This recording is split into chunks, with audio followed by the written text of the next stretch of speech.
Prison officials are changing inmate meals to reduce costs. They're even cutting portion sizes and even offering cheaper alternatives.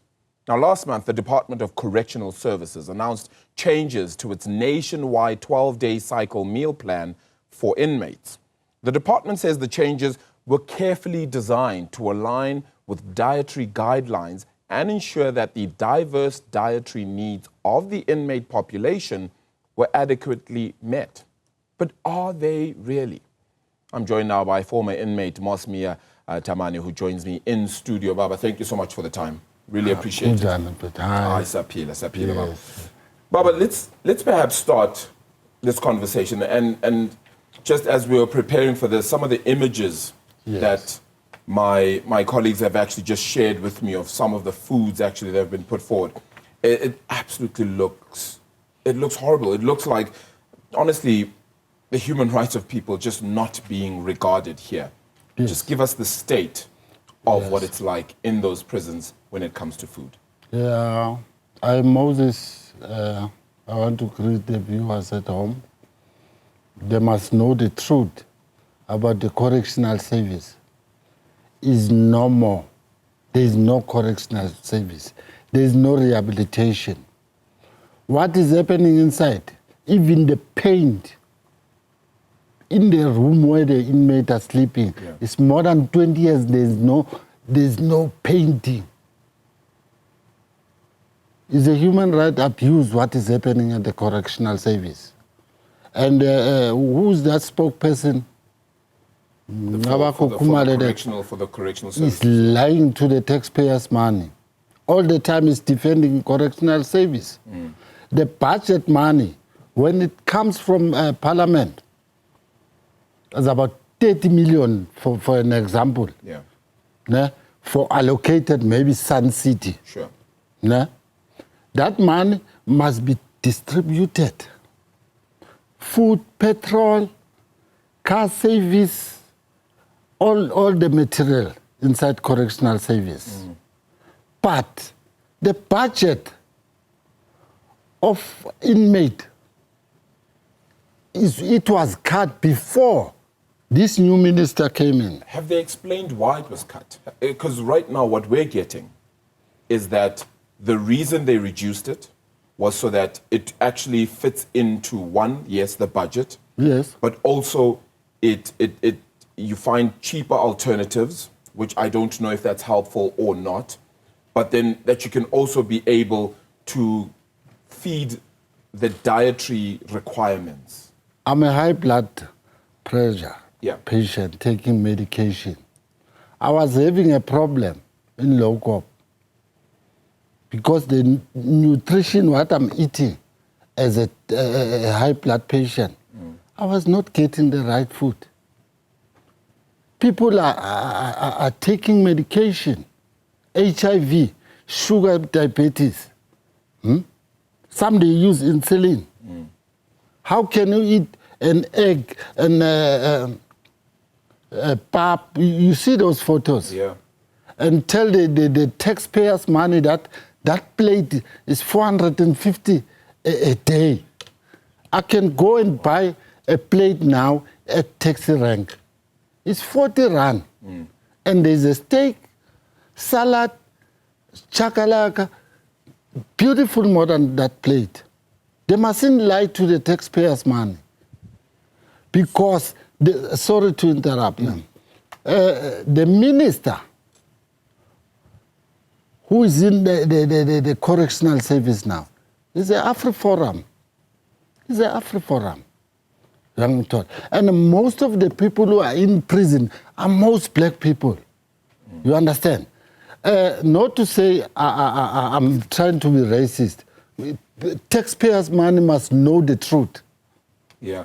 Of course, the minister himself represents the Freedom Front Plus then as his own party. But just trying to understand what you feel, where do you feel the problems come from? Is it just people wanting to take money and not use it correctly? Or is it just a case of they don't treat the inmates with respect anymore? Minister Lamula was the Minister of Correctional Service. Yes. He never finished his term. You know why?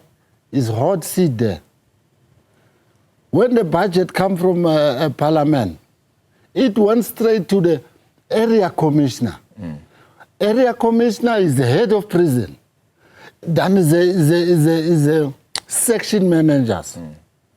You understand? You can't, man, you know what is happening. In fact, Correctional Service, we must start afresh. How so? How do we start afresh? Those old members, there is a lot of tribalism. Yeah. In the section where there is managers, every inmate, a SOTU is official, is operating with his nationality. Yeah. A vendor, that tribalism is still happening. They don't love each other among themselves. No integration. Yes. You understand? But in your eyes, you see these people as if they are one group. No. There's infighting. How does that get resolved in prison, though? The government doesn't send inspectors. How that budget, I send a budget now, 30 million, to maintain the facility of the prison. You don't paint, you don't change the windows, even a blanket. It was used 20 years back. Even you can get arrested, you're going to use the same blanket. What is that? Where's that budget going to? So, in your hope then, what is it that you hope that you can do as well from this stage? Because you've now seen conditions, you stand outside and perhaps you can make it known to government. You can put in petitions, you can form a group, come together and maybe find solutions as well to help. They sabotage Miles Boodoo. Yeah. Because he's telling the truth. Government was supposed to work hand in hand with Miles Boodoo because he's got experience. What's happening? Even when it's inside, but he know more than them. You get my point? Yeah. And number two, all the shops that are in prison, all the 250 prisons in South Africa, there is a shop where you buy cigarette, cold drink, whatever on your visit. Are these legal shops, obviously? Yes, inside it's legal. Yes, yes. But what is the problem? Is a what they call it? Club. Yes. The members, all the members, is a club. Each member on a payday, he contribute on his wages. Maybe 2,000, they combine the money, they go to stock. I told them last, about 10 years, 11 years back, why you stock at the macro?